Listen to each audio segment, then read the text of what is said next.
Olá, eu sou o Denis Espina, estou ao lado do Dineu de Paula para uma série de vídeos a respeito do passe e eu peço para que você nos acompanhe, esteja conosco nesses vídeos e que seja agradável para todos nós aqui no canal Espiritismo e Você.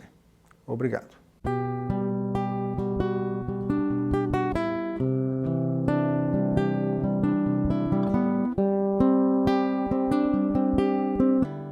Olá, eu sou o Denis, estou ao lado do Dineu para falarmos a respeito do passe. E a primeira coisa que nos vem em mente é que é algo muito comum a gente ouvir de pessoas até que não são espíritas e que estão passando por alguma dificuldade, seja ela no âmbito moral, no âmbito físico ou alguma dificuldade qualquer, dizer que aconselharam ela a ir para uma casa espírita tomar um passe. E a primeira pergunta que eu faço para o Dineu, o que é esse passe que todo mundo acaba indicando, acaba orientando para que procure na casa espírita? O que é o passe? Denis, olá para quem está nos assistindo. Acho que a primeira coisa que nós devemos fazer referência é ao Cristo, porque o Cristo é sempre o paradigma. E Jesus, ele impunha as mãos e curava os enfermos. E essa é uma prática que foi seguida pelos apóstolos, e ele disse, ide curai. Então, e ele impunha as mãos para curar. E é também bastante significativo que, após ele curar, ele dizia, ide e não peques mais, para que não lhe aconteça coisa pior. Então, o Espiritismo, como o Consolador Prometido, como o cristianismo redivivo, ele repete essa prática. É claro que ninguém tem a pretensão de obter os resultados fantásticos de Jesus ou de seus apóstolos e de seus seguidores mais diretos, e existem razões lógicas para isso que nós vamos refletir na sequência, inclusive porque o passe é algo que faz parte das leis naturais. E doutrinariamente falando, se diz que o passe ele é a ação dirigida de certos fluidos. O que seria isso, entende? Porque parece um raciocínio bem hermético. É algo que se dá de corpo espiritual para corpo espiritual. Nós já conversamos a respeito disso, que todos os espíritos encarnados ou desencarnados, eles têm um envoltório espiritual que é composto de fluidos, né?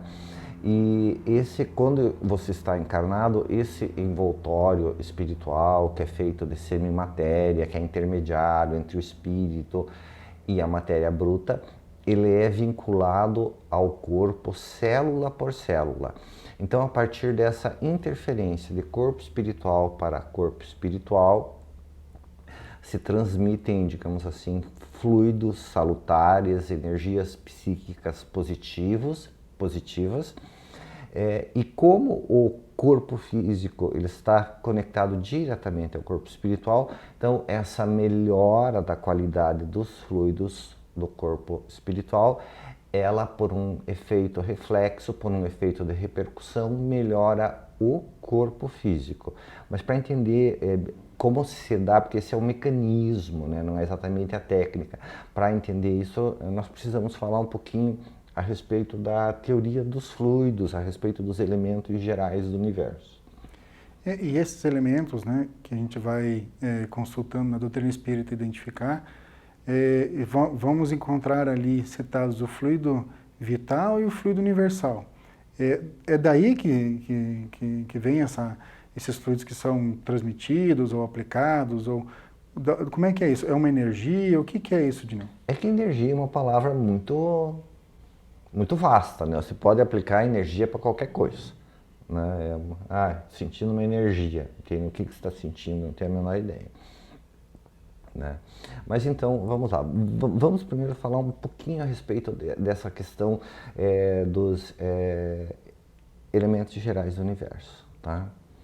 Então, veja, existem Deus, Espírito e matéria. Deus é o princípio de tudo, o fim de tudo, ok? Não tem muito como refletir sobre a natureza íntima de Deus, até porque né, é o relativo tentando entender o absoluto. Nós podemos aproximar o nosso raciocínio, mas não há como compreendê-lo em sua essência, o eterno incriado, né? O espírito, digamos assim, seria o elemento inteligente do universo, tá? Então nós teríamos o princípio inteligente que ele se individualiza, né, e evolui na figura dos espíritos. E existe o princípio material, que seria o elemento cósmico, né, que seria a matéria, e é uma única, né, digamos assim, existe essa matéria que seria o fluido universal no seu estado mais puro até o seu estado mais grosseiro. São simplesmente graus diversos. E quando existem dois estados assim diferentes, né? Existem os fluidos em seu estado de imponderabilidade, né? Esse fluido cósmico universal está em estado de imponderabilidade, digamos, compõe a semimatéria do plano espiritual, do qual o nosso corpo espiritual faz parte, né? E existe a matéria bruta, que é o nosso corpo material e tudo que se refere à matéria propriamente dita, o que tem massa.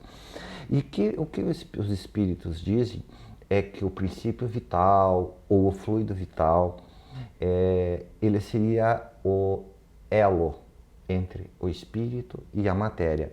E como é algo, digamos assim, que tem um pouco de conexão com as ciências humanas, o espiritismo não explicou, Kardec, os espíritos, eles não explicaram assim muito minuciosamente isso, porque a ciência humana precisa evoluir para que a gente entenda como é que isso funciona. Agora, e daí existem, digamos assim, diferentes tipos de passe, né? E quando entra em cena um encarnado, né, porque é algo que atine a matéria, né? Então daí entra em cena o fluido vital, que fornece um recurso a mais para que os espíritos atuem de uma forma assim, digamos, mais determinada, mais palpável na matéria, tá? Seria esse fluido vital. Então, Dineu, você comentou a respeito desses fluidos ponderáveis e imponderáveis, falou do perispírito, e há um certo dinamismo, né, nesses fluidos que fazem com que o processo de passe, de transferência, ele aconteça. Como é que se dá esse direcionamento fluídico, esse intercâmbio fluídico, essa interferência, né, do plano espiritual no plano material? Como é que se dá essa movimentação? Tá, na Gênesis, no capítulo 14, Kardec, ele cita, veja, o fluido espiritual, entende? O fluido cósmico, né? Ele compõe o corpo espiritual de todos os espíritos, e ele diz que o mecanismo de atuação é que o espírito encarnado ou desencarnado, ele infiltra parte da substância de seu corpo espiritual num organismo enfermo. Tá? E o que se dá? Aí se dá a substituição de uma molécula doente por uma molécula sadia. E isso primeiro se dá no corpo espiritual, que se reflete no corpo material. Disso nós tiramos algumas conclusões. Primeiro, que a pureza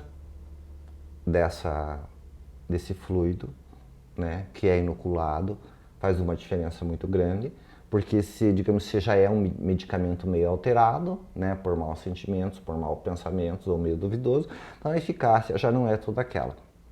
Daí ele diz que faz diferença também a vontade ardente de ajudar, porque isso faz com que haja uma projeção de fluidos maiores, e a intenção, né, você está fazendo só por ajudar aquela pessoa, tá? Então, e daí existem, digamos assim, diferentes tipos. Existe aquele passe, né, porque essa transferência fluídica é o que se chama de passe, né? No meio espírita nós adotamos o nome de passe. Nas obras básicas isso aí se refere mais como fluidos, como magnetismo e tal. Então daí existiria na conceituação de Kardec o passe magnético propriamente dito, digamos que seria de encarnado para encarnado. Existiria o passe espiritual e o passe misto, que é o que a gente realmente aplica na casa espírita. Dineu, acho que vale a gente fazer um parênteses a respeito do processo de saúde e doença, porque essa afirmativa que a gente está fazendo, né, de transmissão fluídica, que passa ali pelo perispírito e chega no corpo, você falou de uma substituição de uma célula sadia, né, uma molécula sadia por uma molécula, em substituição a uma molécula não sadia, partindo do pressuposto que esse processo de desorganização física pode estar originado numa desorganização perispiritual. Então, a gente precisa crer, né, ou definir como um processo de doença também um processo que possa vir do perispírito a se manifestar celularmente no corpo. Para daí a gente entender que, na medida que manipula, né, o fluido e faz a injeção, né, dessas moléculas saudáveis no campo perispiritual, que ela vai promover uma alteração no perispírito e essa alteração ela vai se manifestar no corpo. Isso que você está me falando? Exatamente isso. Habitualmente se entende que toda moléstia é relevante, grave, importante, ela tem uma causa espiritual.